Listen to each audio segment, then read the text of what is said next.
اعوذ باللہ من الشیطان الرجیم بسم اللہ الرحمن الرحیم۔ سورہ صف کی ایک آیت پڑھ رہا ہوں، آیت نمبر 6۔ وَإِذْ قَالَ عِيسَى ابْنُ مَرْيَمَ يَا بَنِي إِسْرَائِيلَ إِنِّي رَسُولُ اللَّهِ إِلَيْكُمْ، اور جب عیسیٰ ابن مریم نے کہا کہ اے بنی اسرائیل، میں تمہاری طرف اللہ کا بھیجا ہوا رسول ہوں، مصدقا لما بین یدی من التوراۃ ومبشرا برسول یأتی من بعد اسمہ احمد، تصدیق کرنے والا ہوں اس تورات کی جو مجھ سے پہلے سے موجود ہے، اور خوشخبری دینے والا ہوں ایک رسول کی جو میرے بعد آئے گا اور اس کا نام احمد ہوگا۔ فَلَمَّا جَاءَهُم بِالْبَيِّنَاتِ قَالُوا هَذَا سِحْرٌ مُبِينٌ، پھر جب وہ ان کے پاس کھلی نشانیاں لے کر آیا تو انہوں نے کہا یہ تو کھلا ہوا جادو ہے۔ یہ حضرت عیسیٰ علیہ السلام کا تذکرہ ہے، تفصیل اس کی لمبی ہے، میں مختصر طور پر آپ کو سمجھا دیتا ہوں۔ سیدنا حضرت عیسیٰ علیہ السلام کا انبیاء کرام کی جماعت میں اہم اور خصوصی مقام ہے۔ آپ بنی اسرائیل کے آخری نبی ہیں، یعنی بنی اسرائیل میں انبیاء کی آمد کا سلسلہ آپ پر ختم ہو گیا۔ اس خصوصیت کے علاوہ آپ کی اور بھی بہت سی خصوصیات ہیں۔ آپ کے اور حضرت محمد صلی اللہ علیہ وسلم کے درمیان اور کوئی نبی نہیں آیا۔ آپ کے 571 سال بعد ہمارے نبی حضرت محمد صلی اللہ علیہ وسلم کی ولادت پاک ہوئی۔ حضور صلی اللہ علیہ وسلم نے خود فرمایا، دعوت ابی ابراہیم و بشریٰ عیسیٰ، کہ میں اپنے باپ ابراہیم علیہ السلام کی دعا اور عیسیٰ علیہ السلام کی بشارت کا مظہر ہوں۔ اللہ تعالیٰ نے آپ کو اپنی قدرت سے آدم علیہ السلام کی طرح بغیر باپ کے پیدا فرمایا، اسی لیے قرآن میں فرمایا ان مثل عیسیٰ عند اللہ کمثل آدم، یعنی جس طرح اللہ تعالیٰ نے ابو البشر سیدنا آدم علیہ السلام کو اپنی قدرت اور اپنے حکم سے بغیر ماں باپ کے پیدا فرمایا، تو عیسیٰ علیہ السلام کو بھی بغیر باپ کے پیدا فرمایا۔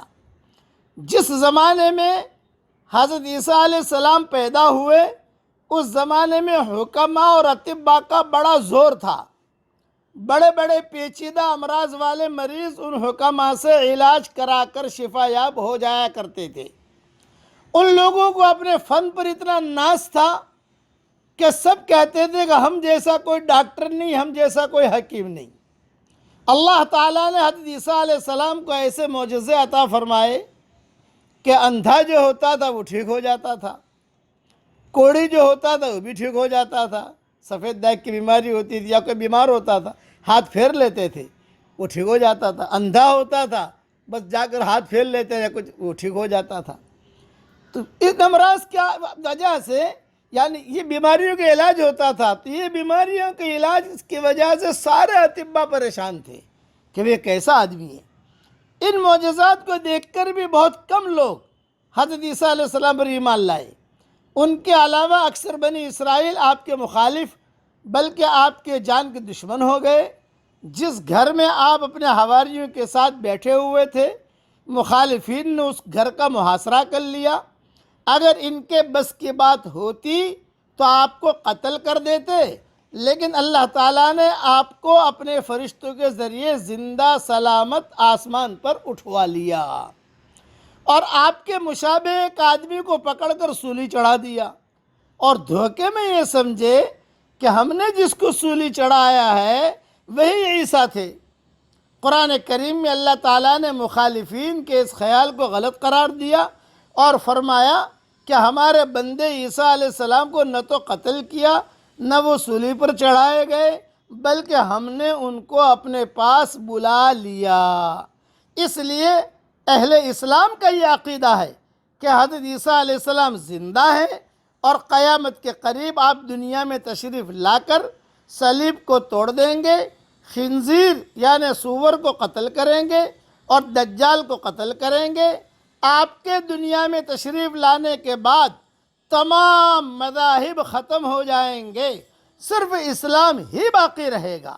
ہر طرف فراخی فارغ البالی کا دورہ ہوگا، خوب مزے ہوں گے، ہر طرف جو برکتیں ہوں گی۔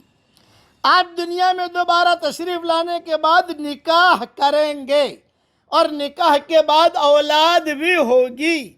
کون سی لڑکی سے کون سے خاندان میں نکاح کریں گے، کتنی اولاد ہوگی، یہ میری ریاض التفسیر میں دیکھ لینا انشاءاللہ۔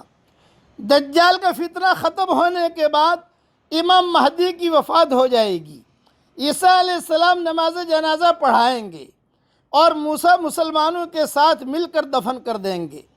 امام مہدی کی وفات کے بعد امور خلافت آپ سنبھال لیں گے اور شریعت محمدی کے موافق امور خلافت انجام دیں گے۔ 40 سال تک آپ کی مدت خلافت ہوگی، پھر وفات پا کر حضرت محمد صلی اللہ علیہ وسلم کے پہلو میں دفن ہوں گے۔ ان بیان کردہ خصوصیات کے علاوہ آپ کی زندگی میں مندرجہ ذیل واقعات بھی بہت اہمیت رکھتے ہیں۔ نمبر 1، بغیر باپ کے خدا کی قدرت اور اس کے حکم سے آپ کی پیدائش۔ نمبر 2، آپ کو فرشتوں کے ذریعہ آسمان پر زندہ اٹھوا لیا جانا۔ نمبر 3، آپ کا اب تک زندہ رہنا، اب بھی زندہ ہیں آسمانوں پر۔ نمبر 4، قیامت کے قریب آپ کا پھر دنیا میں تشریف لا کر دجال کو قتل کرنا۔ نمبر 5، پھر 40 سال شریعت محمدی کے موافق امور خلافت انجام دینا۔ نمبر 6، اس کے بعد وفات پا کر حضرت محمد صلی اللہ علیہ وسلم کے پاس روضہ اقدس میں دفن ہونا۔ نمبر 7، آپ کی وفات کے بعد بددینی بڑھنی شروع ہو جائے گی کہ علم کم ہو جائے گا۔ نمبر 8، اسی دوران ایک زبردست دھواں دنیا کو اپنے لپیٹ میں لے لے گا، یہ دھواں 40 دن تک چھایا رہے گا۔ نمبر 9، اس کے بعد 10 ذی الحجہ کا دن گزرنے کے بعد رات اتنی لمبی ہو جائے گی کہ دن نکلنے کا نام نہ لے گا، جس کی وجہ سے لوگ تنگ آ جائیں گے۔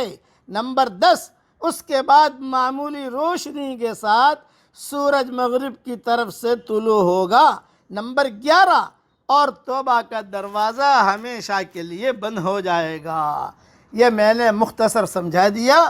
تفصیل اور تفسیر انشاءاللہ میری ریاض التفسیر میں حوالوں کے ساتھ دیکھ لینا۔ اب پڑھ لو میرے ساتھ، لا الہ الا اللہ وحدہ انجز وعدہ ونصر عبدہ وہزم الاحزاب وحدہ۔